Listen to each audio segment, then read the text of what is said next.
नाज़रीन, केतिरनि ई ॾींहनि जी बरसातुनि खां पोइ दादू जो कचो मुकमल तौर पाणी हेठि अची वियो आहे, जंहिं सबबि केतिरा ई ॻोठ ॿुॾी विया आहिनि। कचे जी सूरतहाल ॿुधाइण लाइ असां सां वीडियो लिंक ते मौजूदु आहे दादू मां मेरान टीवी जो रिपोर्टर इशफाक मलिक। जी इशफाक, कहिड़ा तफ़सील आहिनि? जी नाज़रीन, असां हिन वक़्तु मौजूदु आहियूं दादू कचे वारे इलाइक़े ॻोठ दानो चांडियो में।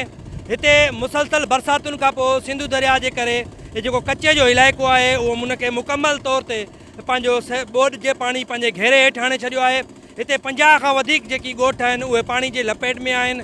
हिते ॿुधाए पियो वञे त 5 खां 7 फुट पाणी जेको आहे उहो हिन ॻोठनि खे घेरे में वठी छॾियो आहे।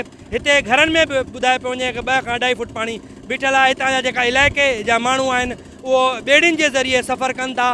इहे हितां जेको आहे सो दादू वञनि था ऐं उतां हू पंहिंजी ज़रूरत जूं जेकी शयूं आहिनि उहे ख़रीद करे ॿेड़ियुनि जे ज़रिए वापसि ॻोठ अचनि था। मां तव्हांखे इहो ॿुधाईंदो हलां त हिन महिल असां बि ॻोठ दानो चांडियो में ॿेड़ी जे ज़रिए हिते पहुता आहियूं। हिते हज़ारे ख़ानदान जेकी आहिनि उहे फाथल आहिनि। उन्हनि जूं हिकिड़ियूं ई दाऊं आहिनि त खैर ज़िले इंतिज़ामिया तरफ़ां वक़्त सिर उन्हनि खे मुख़्तलिफ़ इलाइक़नि ॾांहुं मुंतक़िल न कयो आहे, न ई कंहिं इलाइक़े में हिननि टेंट सिटी क़ाइमु कई आहे। हिते सवे मासूम ॿार जेकी ॻोठनि में फाथल आहिनि, जिन में गैस्ट्रो, मलेरिया ऐं ॿियनि ख़तरनाक बीमारियुनि जनमु वरितो आहे। हितां जे इलाइक़े वासियुनि जो चवणु आहे त हिते जे आसपास ज़मीनुनि में पाणी अचण खां पोइ जेको नांग, बलाऊं ऐं ॿिया ज़हरीला जानवर आहिनि उन्हनि बि हुननि जे घरनि ॾांहुं रुख़ कयो आहे। हिते गुज़िरियल राति ॿुधाए पियो वञे त 2 अहिड़ा वाक़िया पेश आया आहिनि जिन खे मासूम नींगरनि खे नांग कखे विधो। उन्हनि खे वक़्त सिर इस्पताल पहुचाइण लाइ उन्हनि खे तमामु सख़्तु तकलीफ़ुनि खे मुंहुं ॾिसणो पइजी रहियो हो।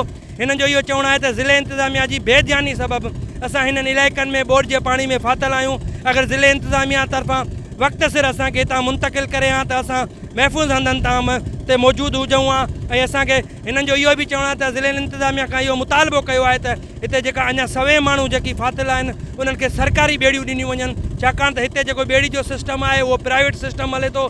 हिते वॾे पैमाने ते ही प्राइवेट सिस्टम में हू पंहिंजा किराया भाड़ा भरे ज़रूरत जूं शयूं ख़रीद करे अचनि था।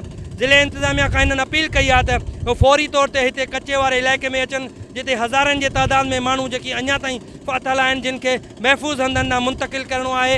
हिननि खे मुंतक़िल करे हुननि जूं जेकियूं सवें जेकियूं ज़िंदगियूं आहिनि उन्हनि खे बचायो वञे ऐं हिननि जो जेको चुपायो माल आहे, जिन जूं खाद खुराक वारी शयूं आहिनि उहे बि ज़रूरत जूं उहे ख़तमु थी चुकियूं आहिनि, उन्हनि खे उहे फ़राहम कयूं वञनि त जीअं उन्हनि जूं ज़िंदगियूं बची सघनि। जी।